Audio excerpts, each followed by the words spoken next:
Assalamualaikum warahmatullahi wabarakatuh. Pertama-tama mari kita panjatkan puji syukur atas kehadirat Allah Subhanahu wa taala, karena berkat limpahan rahmatnya lah kita semua bisa berkumpul di sini. Perkenalkan, saya Devi Apriliana dari program studi S1 Pendidikan Olahraga Fakultas Keguruan dan Ilmu Pendidikan Universitas Muhammadiyah Kalimantan Timur, akademik tahun 2023-2024. Jadi selama kurang lebih 25 menit saya akan menemani kalian untuk membahas strategi pembelajaran dalam pendidikan. Pertama-tama, apa sih strategi pembelajaran itu? Jadi, strategi pembelajaran adalah cara-cara yang dipilih untuk menyampaikan materi pelajaran dalam lingkungan pelajaran tertentu, meliputi sifat, lingkup, dan urutan kegiatan yang dapat memberi pengalaman kepada siswa.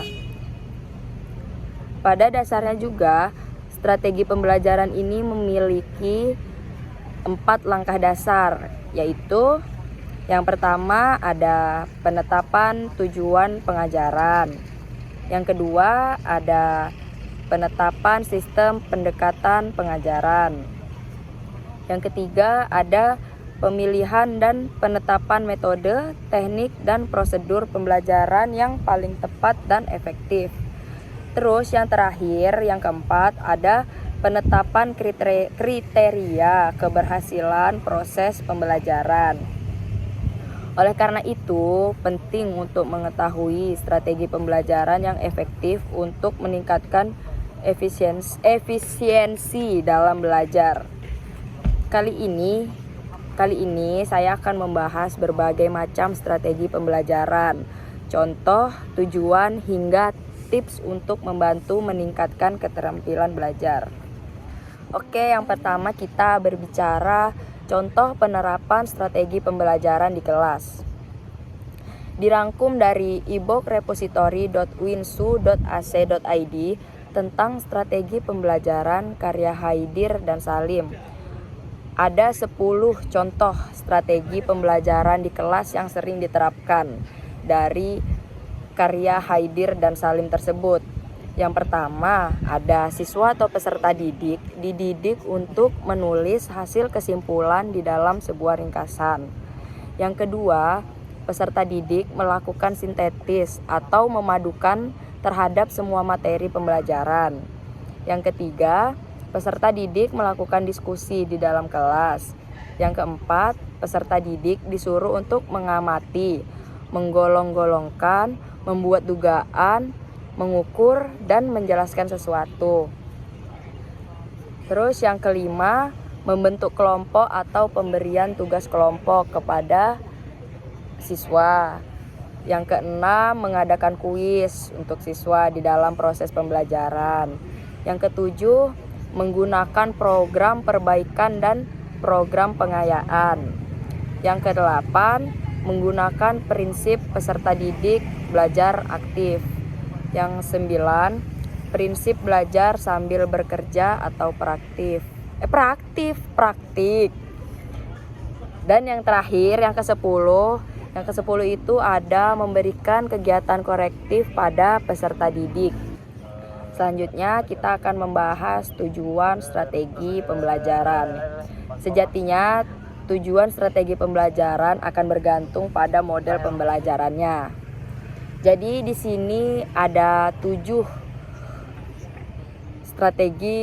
tujuan strategi pembelajaran. Yang pertama, model pembelajaran perolehan konsep, bertujuan untuk membantu siswa dalam memahami suatu konsep tertentu. Model ini bisa diterapkan untuk semua umur, mulai dari anak-anak hingga dewasa.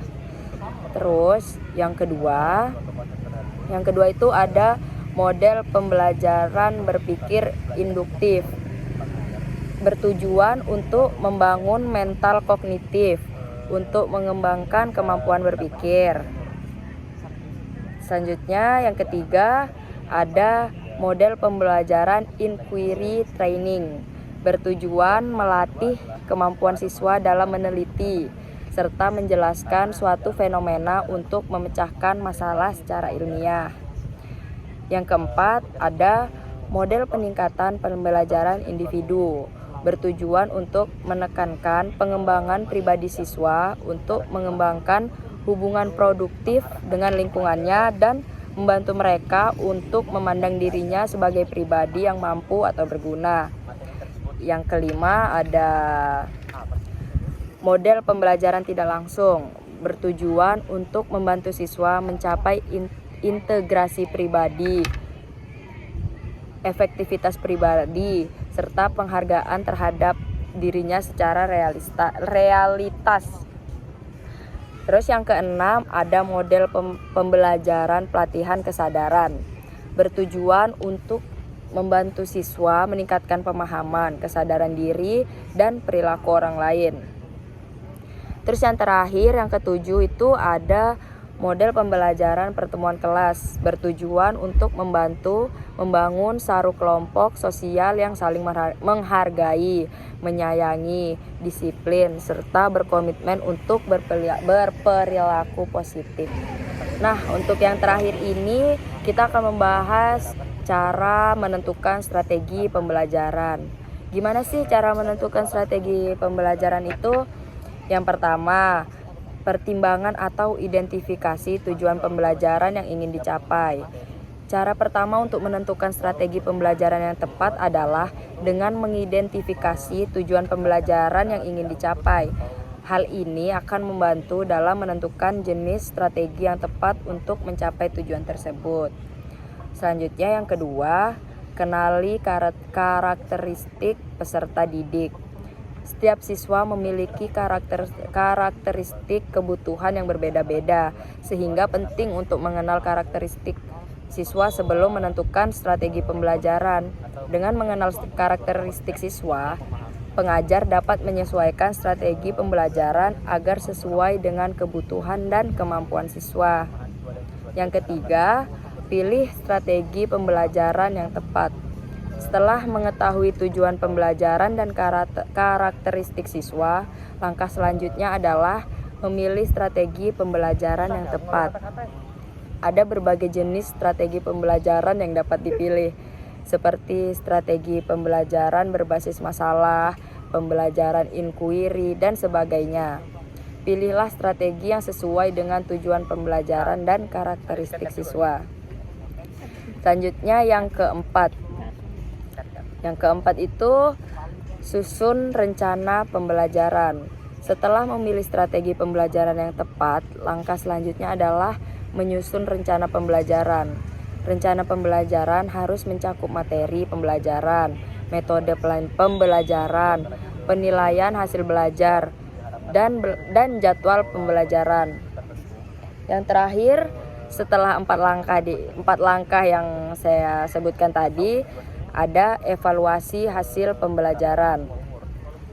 Setelah proses pembelajaran selesai dilakukan, evaluasi hasil pembelajaran perlu dilakukan untuk mengetahui efektivitas dan strategi pembelajaran yang digunakan. Evaluasi dapat dilakukan dengan cara mengukur hasil belajar siswa, menilai proses pembelajaran, atau melakukan refleksi bersama siswa.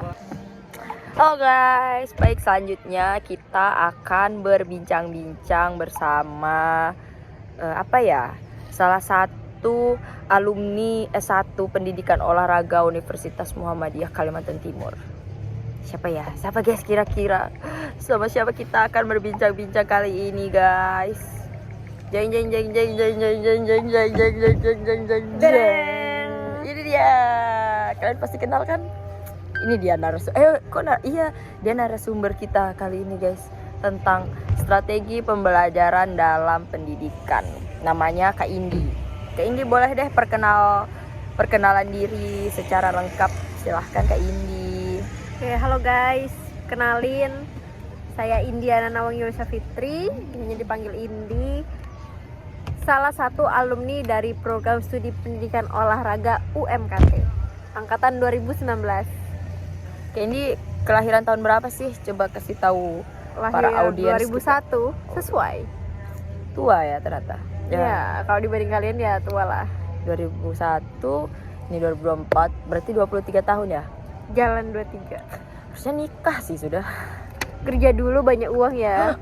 Amin. Nah ini dia guys, narasumber kita kali ini nih dia guys, Kak Indi. Kalian anak olahraga pasti kenal sih harusnya sama dia.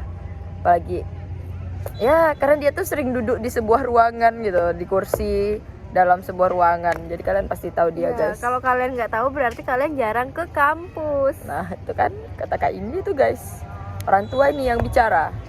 Nah itu guys, tuh, ada bocil main layangan.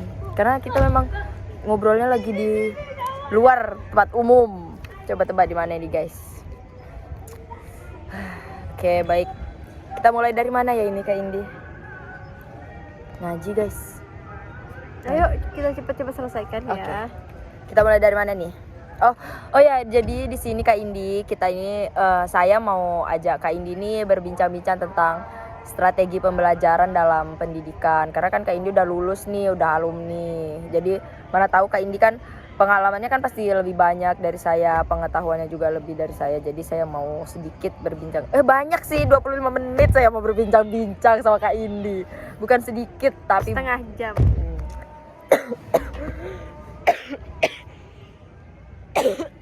Minum dulu ya guys. saya mau banyak berbincang-bincang sama Kak Indi nih. Boleh nih berarti saya tanya-tanya Kak Indi. Boleh dong, boleh banget. Sudah persetujuan sama orangnya guys, saya mau tanya-tanya. Pertama saya mau tanya, Kak Indi ini udah pernah punya pengalaman ngajar nggak sih selama hidup 22 tahun, hampir jalan 23 tahun ini? Punya, tapi bukan pengalaman ngajar yang benar-benar sudah berprofesi sebagai guru. Saya cuma punya pengalaman ngajar ya kegiatan-kegiatan dari kampus lah. Contohnya apa tuh Kak, kegiatan dari kampus tuh kegiatan apa? Ada KKN, PLP, magang Pak Janu. Magang Pak Janu sama itu? Magang Pak Janu itu apa? magang itu ngajar ngelatih TS. Sama didaktik. Mata kuliah ya didaktik. Ya, didaktik itu ngajar teman-teman sekelas kita gitu. Beberapa mata kuliah didaktik, ada banyak. Ini kira-kira tadi udah rekam video belum ya nih? Atau takut kayak tadi Kak, kita sudah ngobrol hampir 1 jam, tapi ternyata itu videonya slow mo kan? Insya Allah ya udah terekam bener-bener ini. Udah kan ya tadi ya? Udah kan tadi? Iya, Udah ya? udah. Oke. Tadi apa KKN, PLP, magang, Sama didaktik. Didaktik tuh mata kuliah ya? Kayak ngajar teman sekelas gitu atau apa sih? Ngajar, iya kalau didaktik ngajar teman sekelas. Kita itu mata kuliahnya kayak micro teaching. Sama dosen kita disuruh milih misalnya salah satu topik pencaksilat. Nah, kita ngelatih teman satu kelas kita tentang pencaksilat gitu. Maksudnya bela diri aja atau ada olahraga lain gitu? Ada didaktik bela diri, ada didaktik metodik renang, ada didaktik metodik atletik, ada didaktik metodik senam dan ritmik. Semuanya terselesaikan tuh Kak sama Kak Indi? Alhamdulillah selesai. Alhamdulillah. Terus untuk apa KKN? Mahasiswa tuh KKN kan biasanya. Itu Kak Indi KKN-nya dapat di mana ya? Saya KKN-nya dapatnya jauh banget, guys. Di Berau. Itu sebenarnya kayak mungkin omongan tuh doa tuh bener, the real itu tuh. Karena saya kemarin pengen kayak KKN di Berau lah ya, sekalian jalan-jalan. Oh memang gitu. nyebut Berau memang, atau siapa tahu pengen deh KKN jauh-jauh, atau memang nyebut Berau Nyebut gitu. Berau. Oh nyebut The real Berau. nyebut Berau. Tapi itu kemarin tuh nggak expect bakal beneran ada yang di Berau, karena sebelumnya tuh belum ada yang di Berau. Kami ini bisa dibilang percobaan pertama KKN, penempatan pertama kali KKN offline, karena sebelumnya online kan COVID. Oh KKN online ada ya? Ada, karena kemarin online COVID angkatan kakak tingkat. Nah kami dapat yang offline pertama kali. Dah saya bilang kayaknya enak nih di Berau, sekalian jalan-jalan gitu. Pas pengumuman beneran dapatnya di Berau. Kalau KKN ini kan biasanya nggak sendiri ya, ada kelompoknya nggak? Apa sih sebutannya kelompok ya? Iya. Kalau KKN, Kak Indi tuh siapa aja sih kelompoknya waktu KKN kemarin? Kemarin ada 2 kelompok yang berangkat ke sana, itu kelompok perempuan sama kelompok laki-laki. Oh, memang dipisah laki-laki, laki-laki, perempuan gitu. Iya, seharusnya enggak sih, cuman karena ini di Berau kan pengawasannya kurang, jadi antara kelompok laki-laki dan perempuan dipisah gitu. Oh, gitu. Kalau kelompok perempuannya siapa aja tuh? Kelompok perempuannya ada dari POR 2 orang sama dari PBI 3 orang. Oh, dari POR 4 orang. dari POR 2 orang tuh udah termasuk Kak Indi. Udah. Satunya siapa? Satunya Kak Anis Rohadatul Nihla. Satu angkatan juga. Ya, Terus kalau yang anak apa PBI tadi ya? Iya. Terus anak PBI-nya siapa? Kak Indi kenal? kenal dong pastinya. Oh, kenal. Iya. Memang sebelumnya udah kenal atau baru kenalan waktu satu kelompok KKN kemarin? Kami kenalnya baru waktu Hamin berapa mau berangkat ya? Karena itu ada pelatihannya dulu kan. Nah, di situ kami baru kayak ketemu, baru sekalian kenalan sebelum berangkat gitu. Kalau tim yang cowoknya, kelompok yang cowoknya siapa aja? Anak Kelompok pornya berapa? cowoknya dari POR ada 3 orang. Ada Syakban, Ah. Sandy, sama Said Ilham. Kalau yang anak PBI-nya sama PBI, satu kelompoknya sama anak PBI ya? iya sama PBI. Kalau anak 4 PBI orang kalau nggak salah. kenal, kayak ini kenal. Kenal dong pastinya, karena kan satu tempat sama-sama di Berau, Oh. cuman beda sekolah. Oh, kalau yang cowok di sekolahnya di mana? KKN-nya di sekolah apa? Kalau nggak salah mereka di SMA atau Oh, SMA. SMK gitu, tapi 4 Kalau yang di Berau, di Sambaliung. Kayak kami kalau mau ke tempat mereka harus nyebrang jembatan dulu gitu. kalau yang perempuannya Di SMK Negeri 1. berapa lama kemarin Kak Indi KKN tuh? Kurang lebih 3 bulan. Dari bulan Akhir Juli sampai September. akhir Juli sampai September. Apa lagi ya? Oh, tadi udah tanya ya pengalaman. Oh, kalau yang apa tadi selain KKN apa? PLP. magang. Kalau PLP magang tuh gimana tuh? Saya di sekolah di SMP Muhammadiyah 5 Samarinda di Sempaja. Hah? Ya. Itu ngapain tuh Kak? Ngajar kah atau gimana? Ngelatih sih lebih tepatnya, ngelatih eskul Eskul apa itu? tapak suci. Oh, bela diri, tapak suci, Pancasila. Sendiri aja atau ada kelompoknya lagi juga? Ada itu kalau magang tuh lebih ke sendiri sih, perorangan. Tapi kalau misalnya ada satu tempat ada lebih dari satu mahasiswa boleh. Nah itu saya bareng sama imam. Tapi imam beda, dia nggak ngambil eskul, dia ngambil ke ngajar. Oh, ngajar. Karena kebetulan juga kan dia pengawas di sekolah itu. Oh, kalau Kak Imamnya ngajar, kalau Kak Indinya ngelatih. Iya. Apa kalau menurut Kak Indi apa strategi pembelajaran tuh penting nggak sih Kak buat kita calon-calon pendidik nih? Kan kita ya fakultas keguruan kayak gitu nah. Penting banget. Penting banget. Kita kalau nggak punya strategi untuk ngajar atau ngelatih, kita pasti bingung pas amburadul ya, kayak maksudnya amburadul, nggak tersusun, iya, benar. tidak terencana. Makanya dulu itu namanya sebelum ngajar kita harus buat RPP, rencana pembelajaran. Itu. Nah, itu tuh isinya ya tentang susunan dari kegiatan kita nanti. Tapi sekarang kurikulum baru kan, ganti juga namanya itu bukan RPP lagi tapi modul pembelajaran. Sama. Kan bicara strategi nih, strategi Kak Indi waktu ngajar ya, KKN ngajar kan, waktu KKN tuh apa sih? Kan namanya juga karakter anak kan beda-beda nih, nggak bisa jadi satu. Jadi strategi Kak Indi ngajar tuh gimana sih waktu KKN kemarin? Saya lebih ke perkenalan kan. Selama perkenalan itu pasti kita bisa membaca karakter anak-anak. Sebenarnya seorang pengajar tuh harus bisa itu, mengenali karakter. Ya, betul sekali itu Kak. Anak-anak. Nah, dari saya juga situ, setuju itu. Ya. Kalau dari situ kita paham anaknya gimana, kita bisa ngadepinnya gitu. Tapi kalau metodenya saya lebih ke inquiry sih.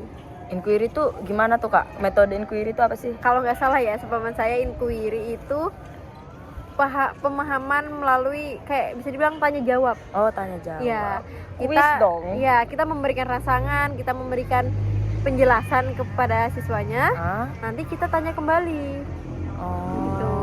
Baru nanti kita buat sama-sama. Jadi kita bikin siswa yang kita ajar itu menjelaskan pendapat dari apa yang kita tanya gitu. Jadi siswa harus aktif juga, nggak cuma guru yang aktif tapi meminta mereka untuk berpikir secara logis. Nah, gini, kita berbicara karakter siswa juga. kan nggak semua nih karakter siswa tuh aktif, ada Iya. siswa nih yang pasif kan. Iya. Nah itu gimana cara Kak Indi ngehadapi? Apalagi kan Kak Indi ngajarnya olahraga aja kah atau memang ada? Cuman olahraga sih. Nah itu, pagi olahraga tuh kan memang aktif ya, gerak. Kak, gimana coba Kak Indi cara menghadapi siswa yang pasif tuh? Pasif ya. Ya. Kalau perasaan saya ini lebih susah daripada yang aktif sih. Karena kalau kita menghadapi siswa yang aktif ya, kita tuh bisa kayak kamu salah, kita bisa kasih pemahaman kamu salah. Beda lagi sih, aktif itu nggak selalu salah ya. Ya. Kalau misalnya aktifnya salah, kamu bisa kasih teguran, misalnya hukuman atau semacamnya. Kalau misalnya aktifnya yang kayak berlebihan, dikasih pemahaman, diam dulu bentar, nanti ada waktunya main gitu. Terus kalau untuk yang pasif ini, biasanya ya sama sih, saya kasih pemahaman dulu. Misalnya dia tetap nggak mau gerak. Karena saya itu kemarin tuh ada yang bener-bener kayak disuruh baris aja tuh dia ngambil bahan paling belakang terus duduk di belakang. Duduk. Oh itu, teman-teman yang lain pada berdiri dia duduk. Kan lagi baris tuh. Itu cowok apa cewek sih? Cewek. Olahraga. Dia duduk, jadi kayak saya kasih pemahaman berdiri dulu. Ayo kita olahraga dulu. Nah nanti dia duduk lagi. Nah karena sudah berkali-kali saya sudah kasih tahu, dia tetap kayak gitu. Akhirnya saya kasih hukuman. Tapi akhirnya mau sih gerak walaupun dia nggak yang aktif. Yang Enggak. penting mau gerak. Yang penting mau gerak, nama juga ya olahraga. Iya. Terus kalau yang kalau misalnya olahraga kan hujan nih. Nah terus tuh gimana kalau cara Kak Indi ngajarnya tuh gimana sih, kan hujan nggak mungkin kan olahraga, atau di sana ada lapangan indoornya? Nggak ada sih. Outdoor kan berarti ya. Kalau hujan kan otomatis anak-anak nggak mungkin dibawa keluar ruangan kan, jadi tuh kalau memang jadwalnya olahraga terus kondisinya hujan tuh gimana Kak Indi ngajarnya? Di kelas. Materi atau tetap gerak gitu di kelasnya? Saya lebih, kalau gerak sih lebih ke ice breaking ya, nggak bener-bener gerak karena kan susah ya, harus mindahin meja segala macam. Jadi kalau di kelas nyala teori, saya kasih penjelasan dikit, baru saya kasih ice breaking. Tentang, nggak selalu tentang teori sih, lebih kayak kita tadi berbincang apa yang perlu ditanyakan, tanya jawab ya, sambil ngenalin. Kan gini Kak, biasanya kan ada beberapa guru olahraga tuh yang kadang ngajar dia ngumpulkan nih siswanya terus langsung dilepas, misal kayak terserah lah kalian mau main bola kah, atau kadang cowok yang main bola, ceweknya mau ke kantin atau apa tuh ya dilepas gitu aja, yang penting sudah absen.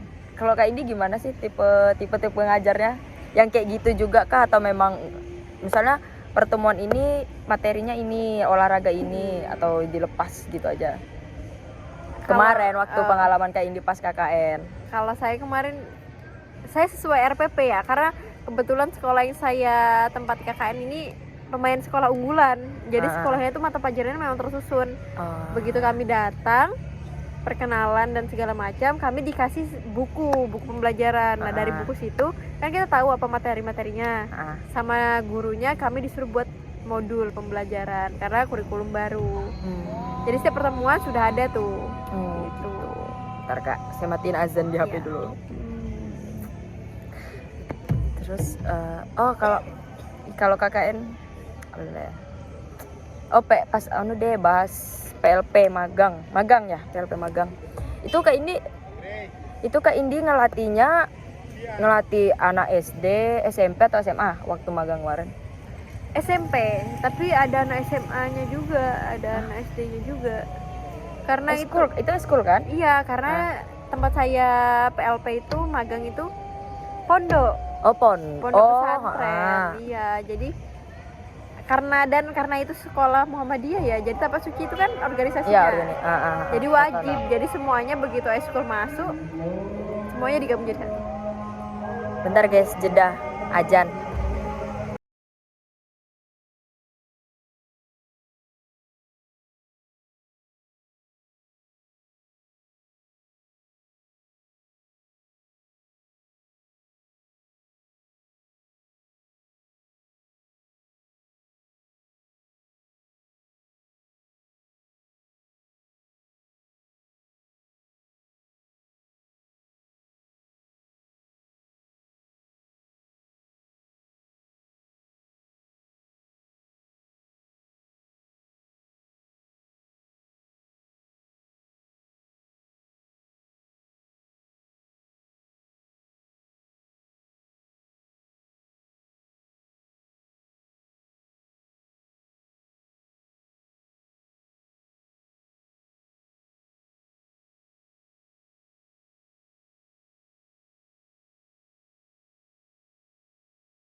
Oke guys, kita lanjut lagi karena tadi lagi azan, jadi kita break sebentar.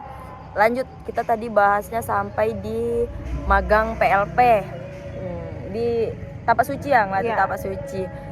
Materi apa sih yang Kak Indi kasih waktu ngelatih Tapak Suci itu? Kalau Tapak Suci ya sesuai program. Itu kan banyak tuh Kak, ada yang anak SD-nya, ada SMP, ada SMA. Maksudnya itu Kak Indi kasih sama rata materinya atau beda-beda gitu? Karena kan beda tuh. Oh, Biasa- kalau ah. materi inti beda, tapi kalau misal kayak pemanasan, Ah. terus kayak masih yang awal-awal kayak kan kita pasti ada pelemasan ya sebelum Ah, latihan ah, kayak tenang-tenang masih jadi satu. Tapi begitu nanti udah masuk inti, Ah. mereka dipisah. Misal saya tetap megang yang SMP, yang lain megang yang lain gitu. Oh, ada berapa pelatih Kak? Saya kira Kak Indi sendiri aja. Bertiga atau berempat sih, kalau lengkap kadang-kadang berempat. Oh, Kadang pernah berdua juga. Oh, berarti memang dibagi, yang pegang SD ada sendiri, yang Iya. pegang SMP ada sendiri. Oh, gitu. Berarti cuma pemanasan jadi satu, nanti kalau udah materi inti dipisah gitu. Iya, tapi fleksibel sih. Kadang-kadang pelatihnya juga bisa ketukar-tukar aja. Oh. Tapi kalau saya tetap di SMP karena pada awalnya pas magang saya SMP. ke SMP. Terus kalau untuk KKN-nya, waktu KKN yang di Berau itu Kak Indi kasih materinya, materinya apa sih ke anak-anak tuh?